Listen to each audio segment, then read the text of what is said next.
Hello, everybody, and welcome back to the show.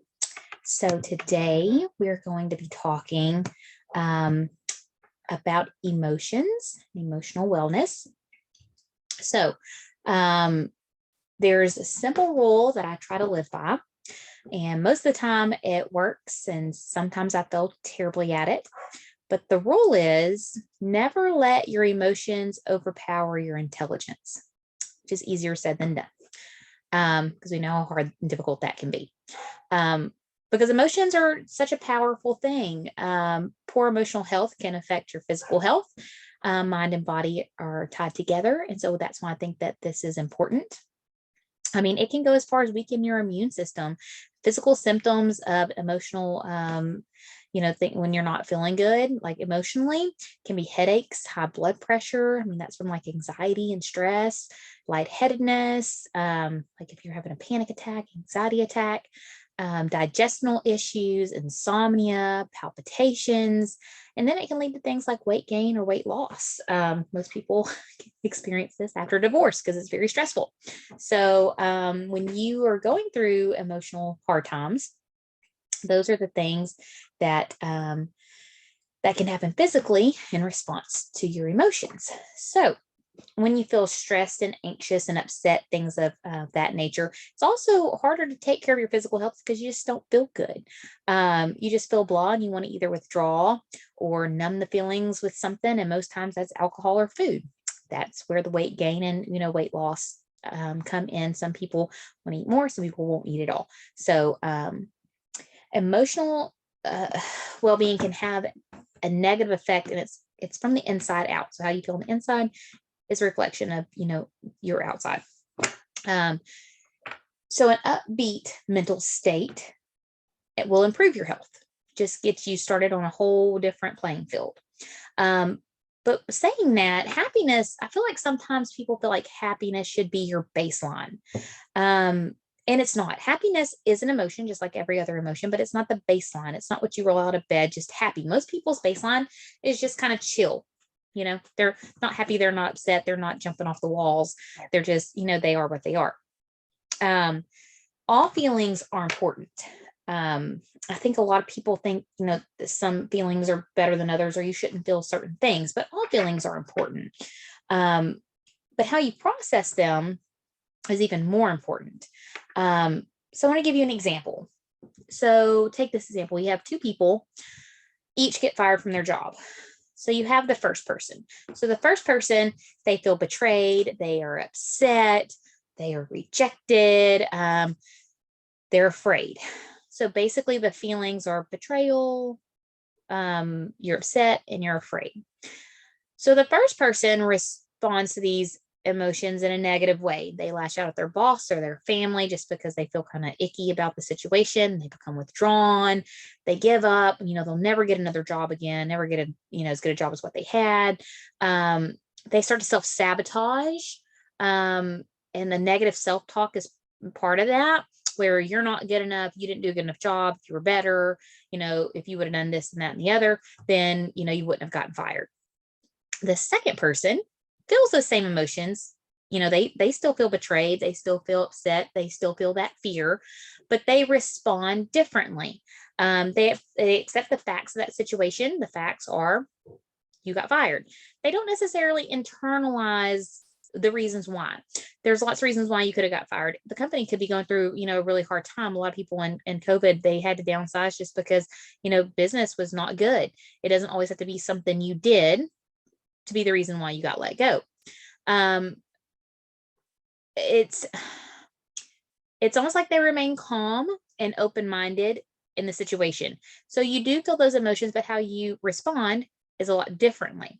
So the first person, you can tell that's coming from like a negative point of view and mindset, and the second person is more positive, which is not easy to do, but it's still, if we have this information, we can work on these things. So there has to come a time when your mood and your emotions don't shift based on the actions of other people or other circumstances in your life. There will be many of these situations. You may not get fired, but there'll be a lot of situations come up in your life that that you feel like out of control of, and how you handle them is everything. You'll be tempted to just jump to anger. I mean, that's typically what we do when we're upset. We get mad.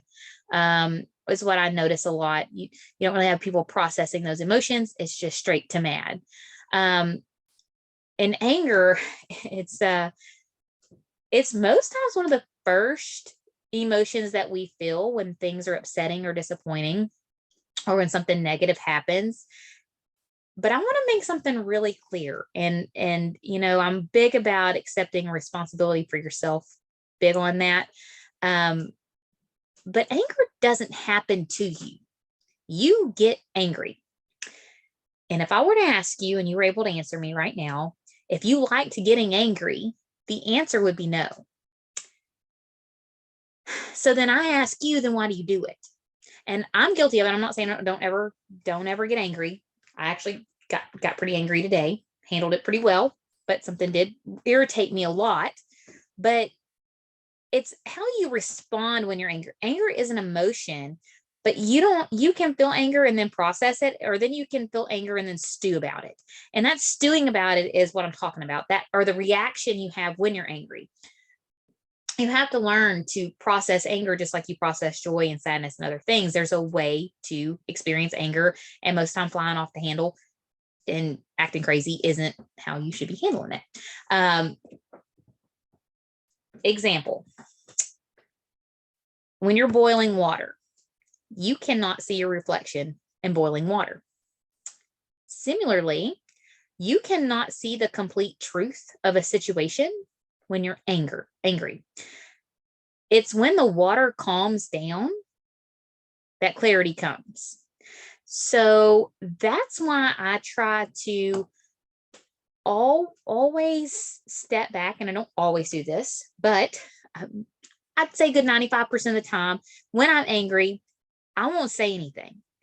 And my boyfriend asks me all the time, you're not talking. Well, I don't want to just react. I want to think about why I'm angry. I mean, there's a lot of thought process that needs to go through that. It's clarity. That's what you're trying to reach. It's not about just the reaction. Because you process emotions the best when you're in a state of mindfulness. And mindfulness is being in tune to how you feel and why you feel that way. So you question your emotions. Because one thing I've realized with myself is when I'm in those situations and I tend to get angry, sometimes I'm responding from a place I was in the past. People can respond in a place of past trauma or how they reacted in certain situations in their past, and they're kind of programmed to do that. And, it becomes a habit, because we talked about habits. So you just have a habit of responding that way. So if you take a second to step back and say, yeah, I feel really angry right now. What am I really angry about? Is it about what just happened? Is it about things compiling and I haven't dealt with them?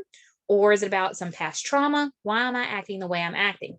You have to learn to respond, not react. I mean, I think that's key, because responding takes that clarity and honesty and mindfulness and perspective.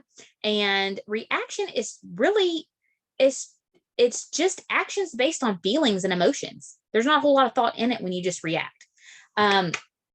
So when you're trying to take control of your emotional wellness, I made a top 10 list of things that I think help with this, of processing emotions, making sure you're feeling the right emotion for what you're going through, making sure you're practicing mindfulness, all those things. So number one, and these are in no particular order, just things that came to my mind. You have to accept reality, even if it isn't ideal. If getting fired from your job isn't ideal, you just have to accept it. It's what's happening. It's life. It's not in your control. And you have to accept that things are happening that are not in your control. It's very hard to accept that. But once you do, you're able to think clearer. Once you get over the fact that life isn't fair and you don't get to create this perfect world where you control everything that happens, you start to think clearly. Number two, ask yourself what you can do to support you. Nobody's coming to save you. You hear that all the time, but it's true. Nobody's coming to save you. Nobody's coming to make everything perfect for you.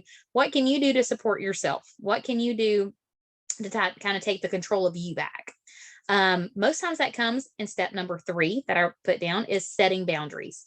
You have to set boundaries, and we could do a whole podcast on boundaries, and what they mean and what they are. But it's almost like if you're not ready to talk about your feelings, and somebody's like kind of pressuring you about really anything, but let's just talk about your feelings. If you're not ready to discuss that yet, then okay, let's always start with compassion when we set boundaries. It sounds something like this. I know you really care, and you really it is very thoughtful for you to ask, but I'm not ready to talk about this yet. That comes from a better place than sometimes when people set boundaries. They come off kind of rude. And I don't think most people, when they're questioning things like, when are you going to have a kid? I don't think that they're doing it, to make you feel bad. But if it's something that you're really not wanting to talk about, like, I know you're really concerned about my future, and you really want to know what's going on with me, and you really care about me, and you want to be, have that part of our relationship, kind of know things that are going on, but I'm not ready to talk about that. So that's really important for your emotional well-being, is setting boundaries. Number 4, you have to stay honest. You have to stay honest to how you feel, why you feel it. That's a very hard part, is categorizing those feelings, and really thinking about them. It's kind of hard to be honest. You got to be honest with yourself. Instead of being perfect, try just doing your best, because a lot of our stressors we put them on ourselves when we try to be perfect, and our best really isn't good enough. And your best is good enough. You can always be better, but just always do your best. Number 6, stay hopeful. So, it's if there's hope, that kind of changes your mood. And I just feel like that mood part is very important. Never lose determination. So, like with the example of, you getting fired, and I feel really bad because I don't list all these off 1 through 7, but I hope everybody can keep up. We're on number 7. Never lose determination. You have to be determined to make your life the best. And, you pick up the pieces when everything falls apart, and you just keep going. Number 8, staying positive. Positivity goes a long way. If you can find a way to push through that negativity and get to that state of positivity and operate there, it really opens doors that you might not know are even there. Number 9, learn your emotions. That's what I'm talking about. What are you actually feeling? Don't just skip over all of them and ride out the door on anger. What are you really feeling? Process those, learn those, identify them for what they are, and really feel them, and don't just skip to being mad. And number 10, don't ignore or repress your emotions. And I want to leave y'all with this. And it goes with not ignoring or repressing your emotions. If I was holding a weight and I asked you how much it weighed, you probably would look at it and you would try to find out whether it's 5 pounds, 6 pounds, 8 pounds. But the weight of the weight doesn't matter. It depends on how long I hold on to it. If I hold that weight in my hand for a minute, nothing happens. If I hold on to it for an hour, my arm is going to ache. If I hold on to it all day, my arms will be numb and it's going to be paralyzed. Stresses and worries and emotions are the same. If you think about those things for a little while, there's really no problem. If you think about them a little while longer, it's going to start to bother you. It's going to start to ache and hurt. If you think about them and hold on to them all day long, you're going to feel paralyzed, incapable of doing anything. So you have to remember to put it down. Don't carry all of that stuff with you until like you're numb to everything, or you have to find a way to numb everything because you don't want to feel the everything. Learn to put it down. Hold it for a minute and put it down, whether that means talking to your spouse about them, or your significant other, whether that's, just letting things go, whether that's forgiving yourself. No matter what that is, it doesn't matter what the situation is, but you can't hold on to it and think it's not going to have an effect on you. And when you feel paralyzed and incapable of doing anything, that's when your quality of life goes, it's going to go down, and you're not going to be able to take care of your health, your mental health, none of it. Wellness, it all goes away. So how you learn to deal with yourself and how you feel is a big part of living the happy, healthy life that we talk about. So that's why I feel like these things are important. And that's why I want to just do a podcast on it. So you have these things in the back of your mind, and how, start learning to, respond and not react, and identify these emotions, because they have such an impact on your life. So I hope y'all found these things helpful. And if you did find them helpful, then share them with somebody that you might think might enjoy, self-development, personal development, whatever you want to call it, just a little motivation and encouragement, however that is. Or you see this podcast, hopefully you do see it that way.